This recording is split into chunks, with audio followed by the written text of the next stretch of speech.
formed in the last 10,000 years.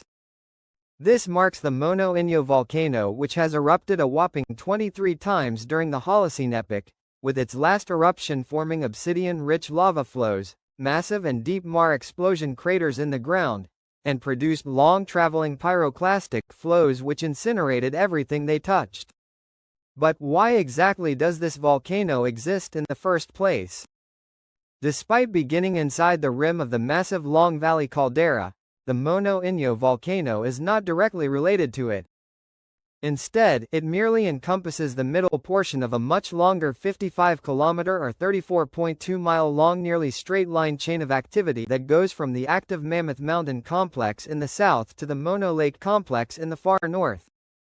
These four volcanoes exist in a region of the state containing numerous large fault lines that geologic settings accommodate the vast majority of tectonic stresses related to the North American and Pacific plates sliding past one another. This stress creates north to south trending weak zones in the crust which magma can intrude into, sometimes rising to the surface and forming a chain of incredibly viscous rhyolite lava domes.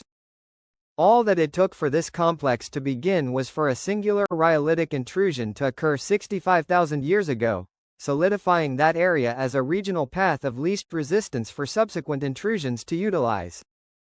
This first intrusion also resulted in an eruption, likely creating a several hundred-foot wide crater in the ground.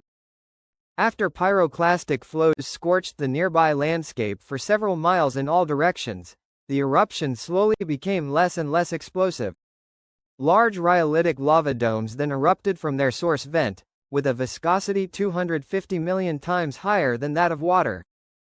Frequent partial collapses of these domes would generate further pyroclastic flows. After a large dome had been constructed, the eruption ended. Two more eruptions occurred across the next 5,000 years, only to be followed by a 20,000-year gap. After this, more than a half-dozen eruptions constructed a series of lava domes around 40,000 years ago.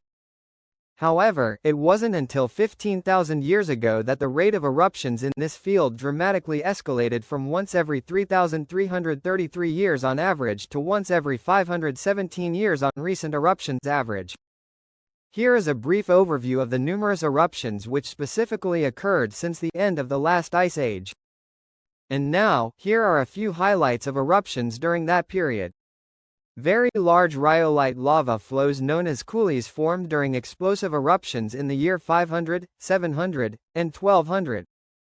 An obsidian-rich lava dome formed in 1350. A series of explosion craters termed Mars due to the primarily steam explosions caused by shallow magma interacting with groundwater were created by eruptions in 4000 BCE, 1000 BCE, 1350 CE. The 1350 CE vents formed the Inyo craters during the latter stages of a much larger eruption which also placed three nearby rhyolite lava flows.